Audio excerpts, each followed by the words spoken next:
I used to think Emma and I were unbreakable. 10 years of marriage, laughter, and late-night talks about growing old together.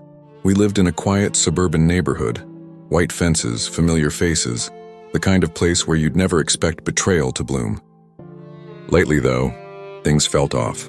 She started coming home later, avoiding eye contact, smiling only when her phone buzzed. I tried to convince myself she was just tired from work. Love makes you blind, and I was practically in the dark. Then one afternoon, as I was checking my email, a message popped up, an alert from our joint credit card. A charge from a rental agency downtown. I stared at the screen, confused. We already had a house. Why would she? That night, I asked casually, "Hey Em, did you use the card for something today?" She froze for a second, then smiled. "Oh, just groceries." I nodded, pretending to believe her, but something in her tone, it wasn't tiredness this time. It was caution.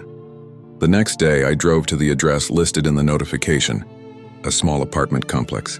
I waited until the landlord came out, told him I was there to drop something off for my wife. He smiled. "Oh, you must be Mrs. Lane's husband."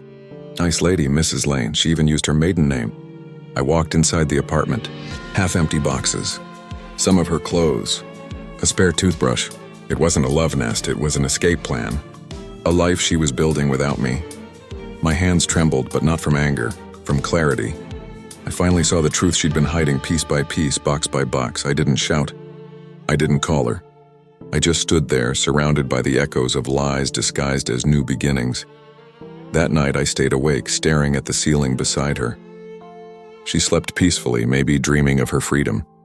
I thought about confronting her, but words would never make her see what she'd done, so I came up with something better. The next day, while she was at work, I went back to her secret apartment. One by one, I removed her boxes, her clothes, her shoes, the framed photos of her new start. In their place, I filled each box with copies of our wedding photos.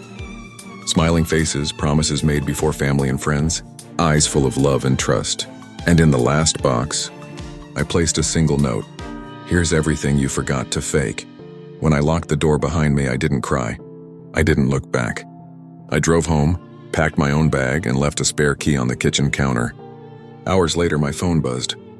A dozen missed calls from Emma. Then one message. "Mark, what did you do? Please, let's talk." I never replied. I imagined her standing there, surrounded by reminders of the life she'd planned to erase.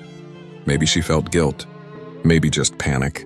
Either way, it wasn't my burden anymore. I checked into a small cabin by the lake that night. The silence was heavy, but it was honest. It's been a few weeks since then. She still sends messages, apologies, explanations, maybe excuses. But I've learned something.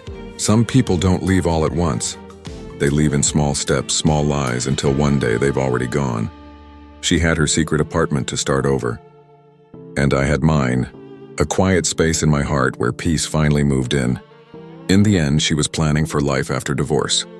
I was planning for life after deception, and honestly, I think I got the better deal.